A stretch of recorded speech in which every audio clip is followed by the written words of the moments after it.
Hello बच्चों, कैसे हैं आप।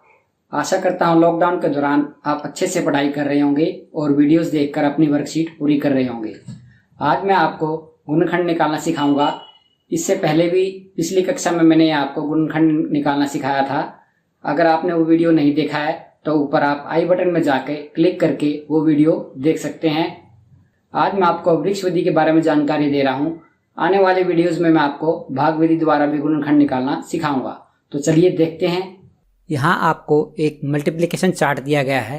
इसमें आपको गुणा करनी है। जैसे यहाँ पर संख्या 1 दी गई है, इसको ऊपर वाली संख्या से गुणा करना है और यहाँ लिखना है। इसी तरह 1 को लगातार इन संख्याओं से गुणा करते रहना है और नीचे लिखते रहना है। उदाहरण के लिए हम एक संख्या 4 ले लेते हैं। इस 4 को हम ऊपर वाली संख्याओं से गुणा करेंगे। पहले 4 को 1 से गुणा किया 4, फिर 4 को 2 से गुणा किया 8, 12 आपका पहले ही लिखा है तो आप इसे छोड़ दें। फिर 4 को 4 से गुणा करेंगे 16, 4 को 5 से 20, इसी तरह 6 से 24, 4 को 7 से गुणा करेंगे 28, 4 को 8 से गुणा करेंगे 32, 4 को 9 से गुणा करेंगे 36, 4 को 10 से गुणा किया 40 आपका पहले ही लिखा हुआ है, 4 को 11 से गुणा करेंगे 44 और 4 को 12 से गुणा करेंगे 48। तो बच्चों आपने देखा ये 4 का एक पहाड़ा ही है। आप इस तरह यहाँ लिख सकते हैं। 10 के बाद आपको गुणा करनी पड़ेगी तो आप गुणा करके लिख सकते हैं। इसी तरह आपको ये पूरा चार्ट पूरा करना है। अब प्रश्न है 24 के गुणनखंड निकालो। Find the factors of 24। 24 के गुणनखंड निकालने के लिए सबसे पहले हम यहाँ 24 लिख लेते हैं। अब सोचिए 24 किसके पहाड़े में आता है। तो सबसे पहले हम देखेंगे 24 तो खुद के ही पहाड़े में 1 पे आता है, तो हम लिखेंगे 24 एकम 24, 24 गुना में 1। अब देखते हैं 24 और किसके पहाड़े में आता है। तो यहाँ 12 गुना 2, 12 दूनी 24। अब दोबारा देखते हैं 24 और किसके पहाड़े में आता है। तो 8 गुना 3 यानी 8 तिया 24। फिर देखते हैं 24 और किसके पहाड़े में आता है। 6 चौक 24। तो यहाँ पर हमारी सारी संभव संख्याएं आ गई जिनसे गुणा करके हम 24 प्राप्त कर सकते हैं। बच्चों इसी आधार पर हम इसके गुणनखंड निकालेंगे। तो गुणनखंड निकालने के लिए हमें सबसे पहले इसके जो इतने यहाँ पे हैं इन सब को हम लिखेंगे। जैसे यहाँ 1 है, इस 1 को हम यहाँ लिखेंगे 1, फिर 2, फिर 3, फिर 4। अब नीचे से हम शुरू कर देंगे क्योंकि हम लगातार लिखने हैं संख्याएं। तो फिर 6, फिर 8, फिर 12 और फिर 24। तो इस तरह सबसे पहले हमें इधर वाले अंक लिख लेने हैं और उसके बाद ये वाले। आपको कोई भी अंक डबल नहीं लिखना है, ये आप ध्यान रखें, क्योंकि जो अक्षर पहले आ गया उसे आप दोबारा ना लिखें।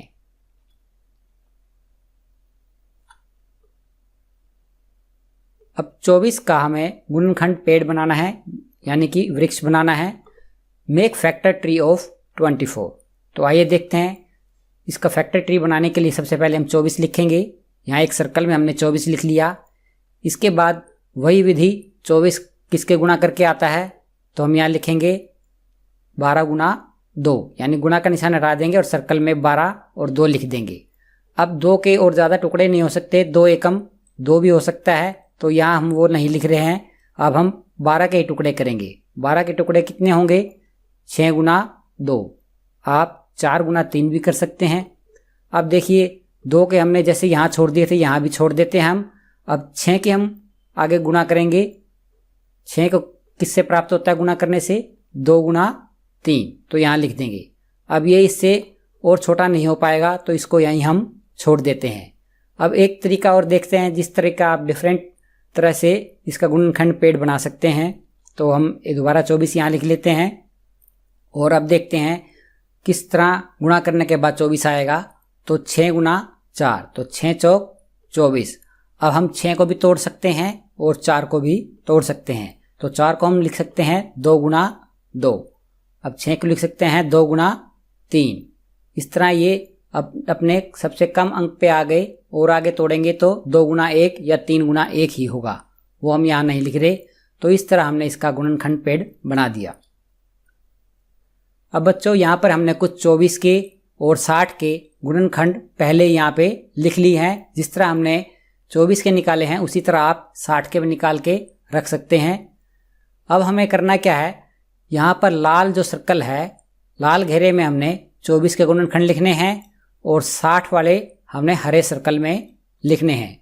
और यहाँ जो नीला सर्कल बचा, इसमें हमें कौन से लिखने हैं, जो दोनों में कॉमन है, कॉमन यानी कि दोनों में आते हैं, वो हमें यहाँ पे लिखने हैं। तो आइए लिखते हैं। सबसे पहले जो कॉमन है वो छांटते हैं। देखिए यहाँ पर 1 और 1 यहाँ पे है, तो हम यहाँ पे 1 लिख देंगे। यहाँ 2 यहाँ भी है और 2 यहाँ भी है, यहाँ पे लिख देते हैं। 3 यहाँ पर भी है और यहाँ पर भी है, तो 3 यहाँ लिख देंगे हम। अब देखिए 4 इन दोनों में नहीं है। फिर देखते हैं 6 यहाँ पर है और यहाँ पर भी है, तो 6 हम यहाँ लिख देंगे। आगे देखिए 8 नहीं है, 10 भी नहीं है। आगे है 12 यहाँ पर भी है और 12 यहाँ पर भी है, तो 12 हम यहाँ लिख देंगे। अब बच्चों जो 24 के बच गए वो हमें यहाँ लिखने हैं और जो 60 के बच गए वो हमें यहाँ लिखने हैं। तो अब देखिए 24 में कौन कौन से बच गए यहाँ पे। यहाँ एक तो 4 बचा, 4 यहाँ हम लिख देंगे। और यहाँ कौन सा बचा, 8 यहाँ हम लिख देंगे। यहाँ कौन सा बचा है, 24, तो यहाँ हम 24 लिख देंगे। अब नीचे देखिए 60 के में कौन सा बचा, 5, यहाँ 5 लिख देंगे। अब कितना बचा यहाँ पे, 10 लिख देंगे। आगे देखिए 15 यहाँ लिख देंगे। 20, 30 और 60 ये सारे बच गए, तो यहाँ पे 20, 30 और 60 हम लिख देंगे। तो बच्चों इस तरह हमने कॉमन फैक्टर यहाँ पे निकाल लिए जो दोनों में साझा थे। इसे हम साझा गुणनखंड भी कहते हैं। तो बच्चों इसको हमने साइड में रख लिया। अब एक प्रश्न आता है, 24 और 60 का महत्तम समापवर्तक निकालो। महत्तम का मतलब होता है सबसे बड़ा, समापवर्तक यानी दोनों में जो कॉमन होता है समान गुणनखंड। और फाइंड HCF ऑफ 24 एंड 60। मतलब क्या है, HCF से, HCF का मतलब होता है हाईएस्ट कॉमन फैक्टर, मतलब कि सबसे बड़ा इसमें जो कॉमन फैक्टर है वो हमें छांटना है। तो हमने दोनों के निकाल ही लिए फैक्टर यहाँ पे पहले, और 60 के भी यहाँ पे निकाल चुके हैं। और दोनों को हमने जो कॉमन थे यहाँ हमने कॉमन लिख लिए। जो कॉमन निकले इसमें हमें देखना है कि सबसे बड़ा कौन सा है। 3, 1, 2, 6, 12। बच्चों देख के बताइए इसमें सबसे बड़ा कौन सा है। जी हाँ, इसमें सबसे बड़ा है 12, तो यही हमारा उत्तर होगा। तो हम उत्तर लिखेंगे इसका 12। तो 24 और 60 का महत्तम समावर्तक हुआ 12 और इसका हाईएस्ट कॉमन फैक्टर हम कह सकते हैं 12।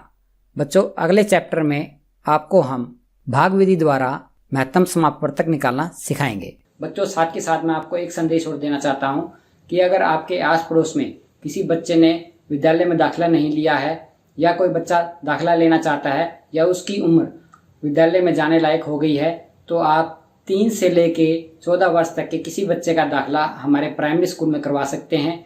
और बच्चों को भी जो आपके आस पड़ोस में हैं उन्हें भी लेके आएँ, उनके मम्मी पापा को बोलें, ताकि हमारे स्कूल में निःशुल्क दाखिला खुला है और आप वहाँ के एडमिशन करवा सकते हैं। बच्चों अगर आपको मेरा वीडियो पसंद आया है तो इसे लाइक कीजिए, शेयर कीजिए। अगर आपको कोई बात समझ नहीं आई है तो कमेंट कर सकते हैं। अगर आप हमारे चैनल पर नए आए हैं तो इसे सब्सक्राइब करना बिल्कुल ना भूलें और साथ ही साथ बेल आइकन को जरूर प्रेस कर दें ताकि हमारे आने वाले वीडियोज़ की नोटिफिकेशन आपको मिलती रहे। धन्यवाद।